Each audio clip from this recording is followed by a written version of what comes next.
Idan wannan shine ziyararka ta farko a wannan channel tamu mai albarka, ka yi ƙoƙari da ka danna mana subscribe, sannan ka danna mana liking, ka danna mana ƙararrawar sanarwa domin sanar da ku bayanai akan abin da ya shafi magunguna da zarar mun ɗaura. Assalamu alaikum wa rahmatullahi ta'ala wa barakatuhu. Barkanmu da sake saduwa a cikin wannan channel tamu mai albarka, wato Fatahi Herbal TV. Kamar kullum muna yin bayanai akan abin da ya shafi magunguna na gargajiya a mahangan kimiyyar zamani. A yau za mu yi bayani ne akan wato ingantaccen magunguna na ulcer. Sakamakon yanayi da ake ciki ga kuma azumin Ramadana ya kusa, so da yawa mutane sukan kasa yin azumi saboda ainihin cutar ulcer. Ganin hakan ne ya sa muka ce to gaskiya yau za mu yi bayani akan abin da ya shafi wannan cuta ta ulcer. To bisa yanda muka saba, ko da yaushe mukan yi tambihi akan ainihin cutar ulcer. To amma sakamakon ba ma son bidiyon tamu ta yi tsawo sosai, za mu takaita akan bayani akan ainihin ulcer sai wani lokaci. Za mu yi ƙoƙari mu je ga ainihin magungunan ulcer gadan-gadan.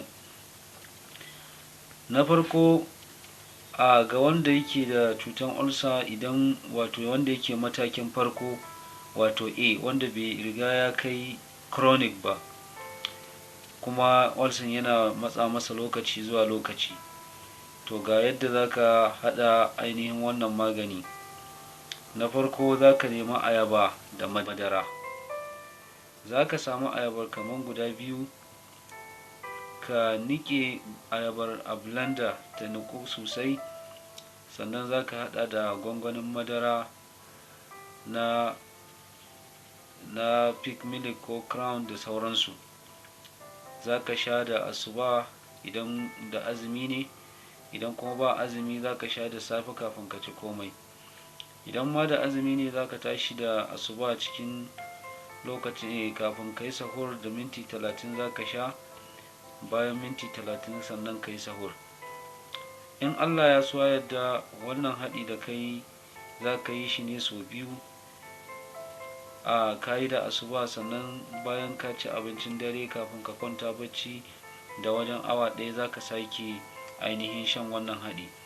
Idan wanda baka da halin da za ka siya gwangwanin madara, za ka iya amfani da ainihin madara ta gari. Za ka sa ta a ruwa daidai gwargwado, ka kaɗa ta, sannan ka ainihin zuba wannan ayaba a ciki. Wannan shine mataki na farko na maganin ulcer da za mu yi bayani a yau. Mataki na biyu, wato wanda ulcer tasa take tsaka-tsaki, ba ta yi chronic ba amma kuma ta ɗan fi na farkon nan. To duk da hakan, ayaban za a yi amfani da shi a nan. Wannan ayaba da ayaba ne za a yi amfani. Za ka samu ainihin ayabar kanta ɗanya, ka shanya ta ta bushe. Idan ta bushe, sannan za ka yi garinta. Idan ka yi garinta, sannan za ka siya ayabarka wacce aka riga aka niƙa ta niƙu. Za ka riƙa dangwalan wannan ayabar niƙaƙƙiyar nan da ka shanya ka yi garinta, za ka riƙa dangwala da kuma ainihin wannan ayaba kana ci.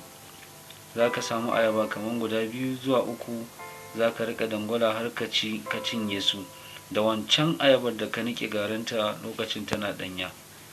To za ka yi haka shi ma kamar bayanin da muka yi na farko, kafin ka ci abinci da minti 30, bayan ka ci abinci da daddare kafin ka kwanta bacci da awa 1. Wanda kuma idan ulcer tasa ta zama chronic ne sosai, wanda ya daɗe yana tunanin cewa ma ba zai ma samu sauƙi ba ko ba zai samu lafiya ba, to ga wannan kai, insha Allahu za ka samu waraka cikin sauƙi da wannan maganin. Wato za ka samu habbatus sauda ƙwayar. Na biyu kuma za ka samu magarya, wato garin magaryar. Na uku za ka samu rawaya. To idan ka samu wa'annan, yadda za ka haɗa maganin shine habbatus saudan nan idan ka dake ta yi gari, to ka yi auna rabin gwangwani na ainihin gwangwanin madara da ake awo da shi. Sannan garin magaryan nan za ka samu gwangwani ɗaya ne cikakke, sai ka haɗe su guri ɗaya. Yanda za ka yi shine za ka ɗauko wancan rawayar da kake da shi, ita ma garin rawayar za ka auni cokali 3, cokali na cin abinci ba na awon miya ba, kuma ba teaspoon da muke yi bayani a wayansu magungunan ba. Za ka yi amfani da ainihin wannan rawaya cokali 3, sai ka haɗe su guri ɗaya da wannan garin habbatus sauda da ka niƙe da kuma garin magaryan nan.